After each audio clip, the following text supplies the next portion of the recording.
BMTCಯಲ್ಲಿ conductor ಹುದ್ದೆಗೆ ಯಾರೆಲ್ಲ ಅರ್ಜಿ ಸಲ್ಲಿಸಿದ್ದೀರಿ ಅಂಥವರಿಗೆ ಎಕ್ಸಾಮಿನ ಒಂದು ಡೇಟ್ ಫಿಕ್ಸ್ ಆಗಿದೆ. ನೋಟಿಫಿಕೇಷನ್ ಹೊರಡಿಸಿದ್ದಾರೆ. ಜುಲೈ 14ನೇ ತಾರೀಕಿಗೆ ಯಾರಿಗೆ ಎಕ್ಸಾಮ್ ಇದೆ, ಅದೇ ರೀತಿ ಸೆಪ್ಟೆಂಬರ್ 1ನೇ ತಾರೀಕಿಗೆ ಯಾರಿಗೆ ಎಕ್ಸಾಮ್ ಇದೆ, ಸಂಪೂರ್ಣ ಮಾಹಿತಿಯನ್ನು ಈ ವಿಡಿಯೋದಲ್ಲಿ ತಿಳಿಸಿಕೊಡುತ್ತೇನೆ. ವಿಡಿಯೋನು ಸ್ಕಿಪ್ ಮಾಡದೆ ಕೊನೆವರೆಗೂ ನೋಡಿ. ಯಾರೆಲ್ಲ ನನ್ನ ಚಾನಲ್ ಹೊಸದಾಗಿ ನೋಡುವವರು ಪ್ಲೀಸ್ ಸಬ್ಸ್ಕ್ರೈಬ್ ಮಾಡಿ ಮತ್ತು ಪಕ್ಕದಲ್ಲಿರೋ ಬೆಲ್ಲೈಕನ್ನನ್ನು ಕ್ಲಿಕ್ ಮಾಡಿ. ನಾನು ಹಾಕುವ ಈ ರೀತಿಯ ಹೊಸ ಉದ್ಯೋಗದ ಮಾಹಿತಿ ಬೇಗನೆ ನಿಮ್ಮ ಹತ್ತಿರ ತಲುಪುತ್ತದೆ. ನೋಡಿ ಫ್ರೆಂಡ್ಸ್, ಜೂನ್ 15ನೇ ತಾರೀಕಿಗೆ ಈ ಒಂದು ನೋಟಿಫಿಕೇಷನ್ ಹೊರಡಿಸಿದ್ದು BMTC, KUWSDP ಮತ್ತು KKRTC ಸಂಸ್ಥೆಯಲ್ಲಿ ಖಾಲಿ ಇರುವಂತಹ ಸ್ಪರ್ಧಾತ್ಮಕ ಪರೀಕ್ಷೆಯ ಒಂದು ವೇಳಾಪಟ್ಟಿ ಇಲ್ಲಿ ಹಾಕಿದ್ದಾರೆ. ಇಲ್ಲಿ BMTC ಕಂಡಕ್ಟರ್ ಹುದ್ದೆಗೆ ಕಲ್ಯಾಣ ಕರ್ನಾಟಕ ಅಂತ ಅವರು ಮೆನ್ಷನ್ ಮಾಡಿದ್ದಾರೆ. ಇಲ್ಲಿ ನೀವು ನೋಡಬಹುದು, ಕಲ್ಯಾಣ ಕರ್ನಾಟಕ ಅಂದರೆ ಇದಕ್ಕೆ ಹೈದರಾಬಾದ್ ಕರ್ನಾಟಕ ಅಂತ ಕೂಡ ಕರೆಯುತ್ತಾರೆ. ಅಂಥವರಿಗೆ ಮಾತ್ರ ಅಷ್ಟೇ ಈಗ ಜುಲೈ 14ನೇ ತಾರೀಕಿಗೆ ಎಕ್ಸಾಮ್ ಇದೆ. ಇನ್ನುಳಿದ ಯಾರು ಕಂಡಕ್ಟರ್ ಹುದ್ದೆಗೆ ಅರ್ಜಿಯನ್ನು ಸಲ್ಲಿಸಿದ್ದೀರಿ ಅಂಥವರಿಗೆ ಸೆಪ್ಟೆಂಬರ್ 1ನೇ ತಾರೀಕಿಗೆ ಎಕ್ಸಾಮ್ ಇದೆ. ಹಾಗಾದರೆ ಕಲ್ಯಾಣ ಕರ್ನಾಟಕ ಅಂದರೆ ನೀವು ಹಿಂದಿನ ಒಂದು ನೋಟಿಫಿಕೇಷನ್ ನೋಡಬಹುದು.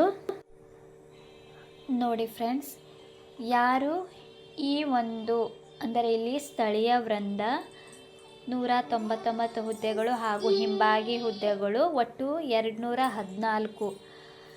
ಈ ಒಂದು ಹುದ್ದೆಗೆ ಯಾರೆಲ್ಲ ಇಲ್ಲಿ ಟೋಟಲ್ 214 ಹುದ್ದೆ ಇದೆ.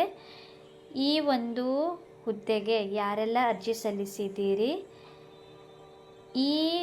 ಇವರಿಗಷ್ಟೇ ಈಗ ಜುಲೈ 14ನೇ ತಾರೀಕಿಗೆ ಎಕ್ಸಾಮ್ ನಡೆಸಲಾಗುವುದು. ನೀವು ಇಲ್ಲಿ ನೋಡಬಹುದು ಯಾರೆಲ್ಲ ಈ ಒಂದು 214 ವೇಕೆನ್ಸಿ ಇದೆ, ಹುದ್ದೆಗಳ ವರ್ಗೀಕರಣ ಇದೆ.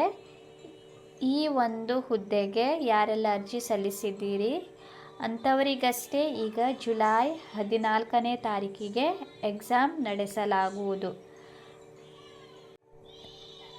ಅದೇ ರೀತಿ ಇಲ್ಲಿ ನೀವು ನೋಡಬಹುದು ಮಿಕ್ಕುಳಿದ ವೃಂದ ಅಂತ ಇಲ್ಲಿ ಮೇಲ್ಗಡೆ ಕೊಟ್ಟಿದ್ದಾರೆ. ಕಲ್ಯಾಣ ಕರ್ನಾಟಕ ಮತ್ತು ಉಳಿಕೆ ಮೂಲ ವೃಂದ, ಮಿಕ್ಕುಳಿದ ವೃಂದ ಅಂತ. ಇಲ್ಲಿ ಟೋಟಲ್ ವೇಕೆನ್ಸಿ 2286 ಹುದ್ದೆ ಇಲ್ಲಿ ಖಾಲಿ ಇದೆ. ಈ ಒಂದು ಹುದ್ದೆಗೆ ಯಾರೆಲ್ಲ ಅರ್ಜಿ ಸಲ್ಲಿಸಿದ್ದೀರಿ ಅಂಥವರು ನಿಮಗೆ ಸೆಪ್ಟೆಂಬರ್ 1ನೇ ತಾರೀಕಿಗೆ ನಿಮಗೆ ಎಕ್ಸಾಮ್ ಇರುತ್ತದೆ.